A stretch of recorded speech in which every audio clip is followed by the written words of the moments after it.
But we're taking you from that peak heating, and we're looking at those conditions as we make our way into the afternoon. You see it cool off and then heat back up, but we're going to see those temperatures really drop down into the upper 70s tonight. Getting a good look outside right now around the area. Here in the Concho Valley, well, in San Angelo, sitting at 100 degrees. Everybody else in those triple digits, definitely hotter in Ozona and Junction, already sitting at 110, pushing those record numbers. About 112 is going to see it where you're going to be pushing into that record. Going to be watching this high pressure system really going to turn into a blocking pattern very similar to spring. We were talking about it yesterday. You can see how strong it is all the way up into Canada. And then you see this low pressure system really hanging out off to the west coast.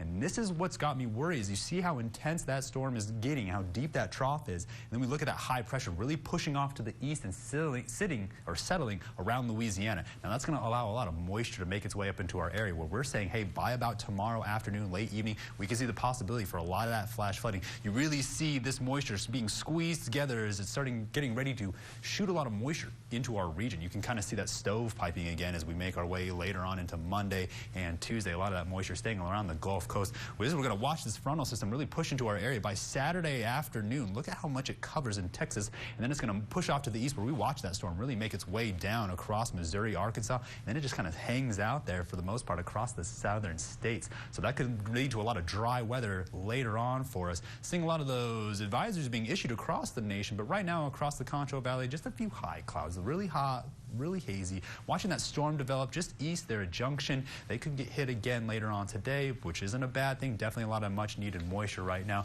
Seeing the severe thunderstorm watches being issued for those eastern counties as that storm quickly makes its way to the east. But right now we're getting a good look at those temperatures across the board, seeing how hot it is, getting a good idea that it's just in the triple digits. And that's going to really set it up to really look at that heat advisory. The Futurecast is going to show you how those temperatures are really going to cool down tonight, but not a whole lot, just down into those upper 70s. And then by tomorrow morning, you're going to see those peaks really come back in, where it starts to heat right back up, just as bad as it was today, where you're going to see those heat advisories potentially again tomorrow. Going to keep our eyes peeled. Right now, this one's going to expire around 8 p.m. Once that sun goes down, you're in the clear. Get out there, stretch those legs, cool off, restock, do whatever you have to, and then get ready, because tomorrow we could be seeing another triple-digit day. Severe storm outlook, really keeping it to the southeast, really in line right now with what we're seeing across Junction and Brady and those southeastern counties. We're really watching those winds starting to turn out of the north, so that's got our interest peak as far as some of that severe weather that could be being brought into our area.